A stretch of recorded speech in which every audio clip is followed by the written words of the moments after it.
Magandang hapon, ito ang inyong titaan. Ang video natin sa ngayon ay si Norma Buesa. Siya ay isang kaibigan na malapit sa titaan. Sa munta, nung nandun pa ako sa Pinas, maliliit pa yung mga anak ko. Ang kanyang paa ay nalagyan ng bakal. Hindi ko maintindihan kung bakit. At nitong huli, kasi ang hanap buhay niya paglalabada. Ang kanyang, siya daw ay nadapa yata. So, parang ang sabi ng anak, siya ay matagal ng bedridden. Nung umuwi ako ng isla, pinuntahan ko siya. Yan po ang ibabahagi kong video para sa inyo sa araw na ito. Siya po si Norma Buesa, isang byuda, maraming anak, maraming apo, pero nagsusumikap pa rin na maglabada para makatulong sa pamilya.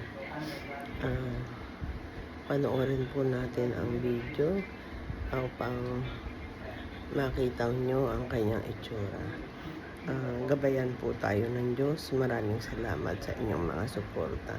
Ang inyong simpleng panonood ng mga video ay napakalaking tulong. Inaanyayahan ko po kayo na mag-join sa channel. Malaking tulong po para sa kanila. Panoorin po natin ang si Norma nung ako ay magbakasyon sa isla. Marami akong naibigay na hindi ko nakanuna ng video. Kasi sila yung mga tao kaparte ng buhay ko namin mag-iingat. Pero para mas marami tayong matulungan, kailangan i-video natin. Yun yung pangarap ko. Ano po siya, hindi na siya nakakalakad. Yung medyo may edad na rin, nagkaroon ng bakal, nalagyan ng bakal yung kanyang binti. Tapos hindi sinasadya, nadulas siya. Ngayon hindi na siya nakakatayo, hindi na siya nakakalakad. Oy, friend, tangali ka na. Huwag ka maingay, my dear. Halika dito. Kabi ba? Hukay muna.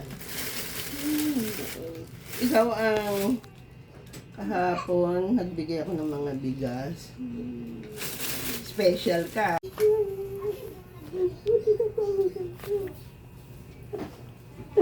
Ano nga ang pangalan ng aking friendly, si Norma. Guys, siya si Norma.